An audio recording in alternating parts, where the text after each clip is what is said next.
अब बताओ मैं क्या करूं, कैसे इस मुल्क में रहे। ये बच्चा मेरा पोता, इसकी गांग धोने के लिए पानी नहीं है।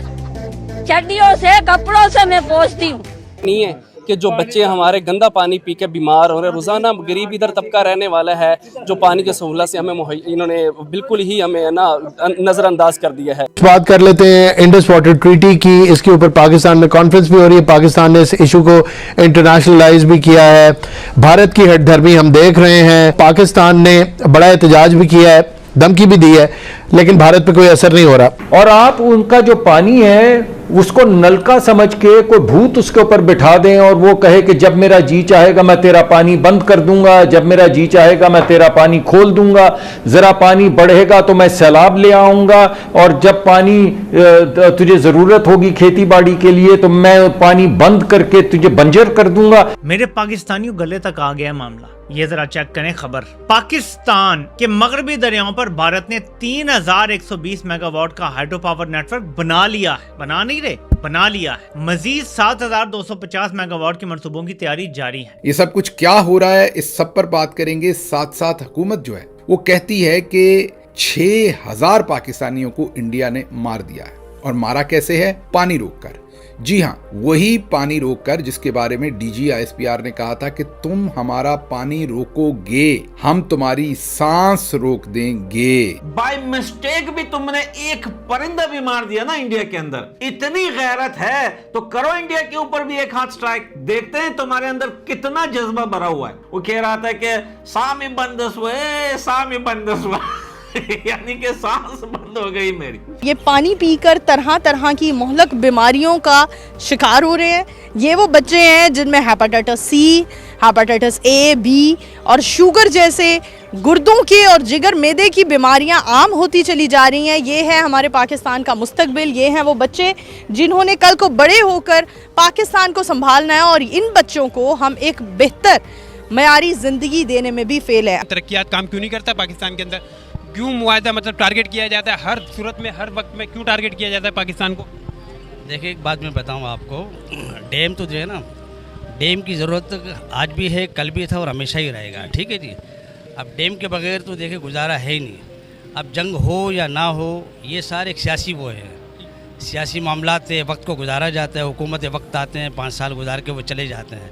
अगर ये सही तौर पर आगाही दें, आवाम तो चाहती है कि मुल्क तरक्की करे, लेकिन हुकूमतें नहीं चाहती कि मुल्क तरक्की हो। जो माफिया के करिंदे हैं वही जाके ये ब्रोकर बने हुए हैं, वही जाके घर बनाते हैं, ये उनके सरपरस्ती करते हैं। बाकी जो हमारे जो मैकेनिकल काम है, इसी एलपीजी की वजह से, महंगाई की वजह से हम अपने रिक्शे को, गाड़ी को काम भी नहीं करवा सकते। यकीन करें नहीं करवा सकते। कहीं क्या रेट है, कहीं कोई पूछने वाला नहीं है दुकानदारों से। पैसा खिला रहे हैं, ऊपर वाले जो लोग हैं उनको खिला रहे हैं, अपनी मर्जी कर रहे हैं। ऐसे तो नहीं होता ना।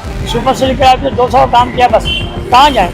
पहले तो मिल रही थी 600 रुपये किलो, 550 रुपये किलो। अभी इसका रेट हो गया है 460 रुपये, 450 रुपये किलो। तो ऐलान कर चुके हैं कि जो हमारे पानी पे हाथ डालेगा हम वो हाथ ही काट देंगे। और सिर्फ ऐलान नहीं कर चुके, 2 मरतबा 1-1.5 साल में दिखा चुके हैं कि अगर किसी ने हाथ डाला तो हम हाथ काट देंगे। पाकिस्तान कहता है कि ये गलत है जो भारत कर रहा है, ये नैतिक रूप से गलत है, लीगल रूप से गलत है। अब ये धमकियां दे रहा है, कह रहा है हाथ काट दे तो काट लो। कोई कह रहा है सांस रोक लेंगे तो रोक लो। लिहाजा हमारी अपील है कि हम भी पाकिस्तानी शहरी है, ये 1.5 माह से ट्रांसफार्म हमारा ख़राब है, इस पर तवज्जो दें। कोई आला हुकाम से हमारी दरख्वास्त है। MD साहब के पास भी हम होकर रहे हैं, मगर उन्होंने कह दिया एक्सीएन पे। एक्सीएन साहब कहते हैं कि हमने अपना SDO साहब वापटा को भेज दिया है, मगर हमें तो इसी चक्कर में रखा हुआ है। ये नहीं कि हम गए नहीं है, पीछे भी गए। हालांकि काम उनका बनता है, वो आए मौके पर आकर देखें अवाम कितनी परेशान है। कई दिन हो गए, मैं 1.5 महीना हो गया जी। अच्छा, पानी तो बड़े परेशान है। बाकी मैं अपील कर रहे हैं कि मेहरबानी करने के सब पानी चला दें।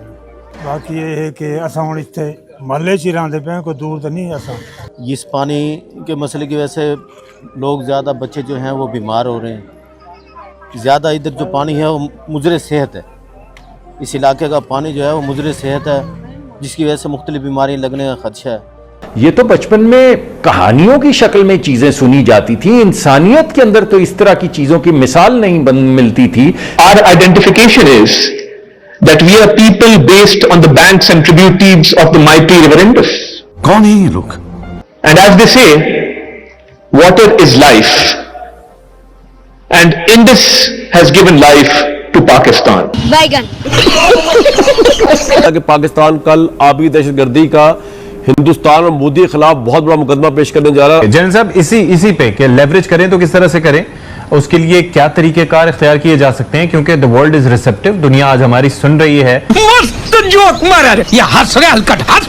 Breaking headlines specially in the neighbouring country India में काफी लोग उसको देख के वो कह रहे हाथ काट देने का, क्या नौबत यहां तक पहुंच गई है या अभी क्या समझा जाए? फिर देखिए, बात बड़ी सिंपल सी इसमें, ये जो तमाम कार्रवाई है, ये जो एस्केलेशन है, ये जंग की तरफ भारत ले जा रहा है। ये भारत का फैसला है कि वो ट्रीटी को कहता है कि मैंने अबेंस में डाल दी, अगरचे वो जा ही नहीं सकती अबेंस में, वो ट्रीटी इजाजत ही नहीं देती। वो चीज कैसे हो सकती है जो हो ही नहीं सकती ट्रीटी के मुताबिक?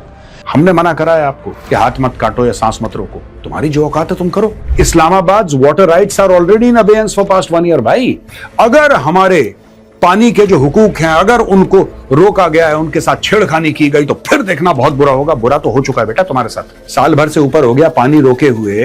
अगर कोई चोर है जो पाकिस्तान के रिसोर्सेज की चोरी करके खुद के लिए इस्तेमाल करता है, वो लाहौर है। बाकी रहा हिंदुस्तान तुम्हारा वैसे ही जो है, आपको पता है कि अजली दुश्मन है, वो दुश्मन रहेगा, तो उससे तो हमें मुकाबला करना है। बाकी कुदरती हमारे ही है, पानी अगर वो रोक ही नहीं सकता। पानी की ताकत ऐसी है कि जिसने रोकने की कोशिश की वो खुद डूबा उस पर, ठीक है। तो लिहाजा हम सबको चाहिए कि अवाम हुकूमत के साथ भी है, मुल्क के साथ भी है, तो हुकूमतों को चाहिए कि वो सही फैसला करे जिससे मुल्क को फ़ायदा हो। इतना महंगा गैस ना घर में चला सकते हैं ना गाड़ी में चला सकते हैं। इतने हालात गंभीर हो गए कि आपको बताएं कि किसी के घर में ये गैस की वजह से इतने हालात मजीद ख़राब हो गए लोगों के। जो गरीब लोग हैं ये पीछे जा रहे हैं, किसी घर साबुन नहीं है, किसी घर कपड़े नहीं है पहनने के, सब जो गैस में पैसे चले जाते हैं।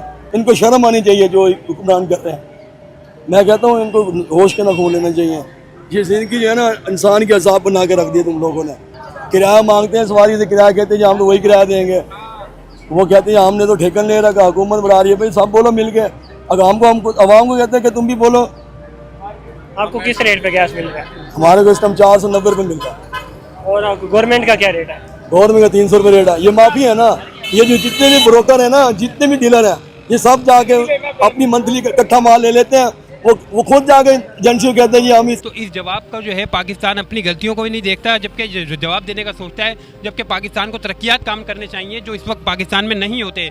मुसलसल पाकिस्तान की हम जो इस वक्त पानी के मुताजे क्यों हैं? क्योंकि पाकिस्तान के अंदर डैम नहीं है, पानी की स्टॉक नहीं है, जबकि पेट्रोल जो देखा जाए तो पेट्रोल की भी स्टॉक नहीं है पाकिस्तान के अंदर। दोस्तों, बिना एक भी गोली चलाए, बिना फाइटर जेट उड़ाए और बिना दुश्मन की जमीन पर कदम रखे क्या किसी परमाणु संपन्न देश की कमर तोड़ी जा सकती है? सुनने में यह फिल्मी कहानी लगती है, लेकिन इस समय भारत और पाकिस्तान के बीच कुछ ऐसा ही देखने को मिल रहा है। एक ऐसा मास्टर स्ट्रोक जिसने पाकिस्तान के हुक्मरानों की नींद उड़ा दी है। सोचिए, अगर किसी देश की खेती, उसकी अर्थव्यवस्था और करोड़ों लोगों की प्यास एक नदी के पानी पर टिकी हो और उसी पानी पर दूसरे देश का कंट्रोल मजबूत हो जाए तो क्या होगा? यही वजह है कि पाकिस्तान के ये कुछ जाहिल मंत्री मोदी को धमकी दे रहे हैं और आरोप लगा रहे हैं कि मोदी वाटर वेपन चला रहा है और हमारी नस्लें मिटाने की कोशिश कर रहा है। दोस्तों, एक तरफ पाकिस्तान भारत के इस फैसले से तड़प रहा है, लेकिन दूसरी तरफ परमाणु हमले की धमकी भी दे रहा है। लेकिन आखिर ऐसा क्या हुआ? दोस्तों, साल 1960 में भारत और पाकिस्तान के बीच सिंधु जल संधि हुई थी। कई युद्ध हुए, लेकिन यह संधि चलती रही। फिर 2025 में पहलगाम आतंकी हमले के बाद भारत ने बड़ा फैसला लिया और इस संधि को सस्पेंड कर दिया। अब भारत के कंट्रोल में है कि पानी कब छोड़ा जाएगा, कितना छोड़ा जाएगा और किस समय छोड़ा जाएगा, जिसके कारण पाकिस्तान की तरफ जाने वाले पानी में धीरे धीरे कमी आने लगी। अब इनकी हालत ऐसी हो चुकी है कि पूरे पाकिस्तान में हड़कंप मचा हुआ है। भारत से पंगा इनको इतना भारी पड़ गया कि इन्होंने शायद सपने में भी नहीं सोचा होगा। वैसे दोस्तों, इस पूरे मामले पर आपकी क्या राय है? कमेंट करके जरूर बताइए।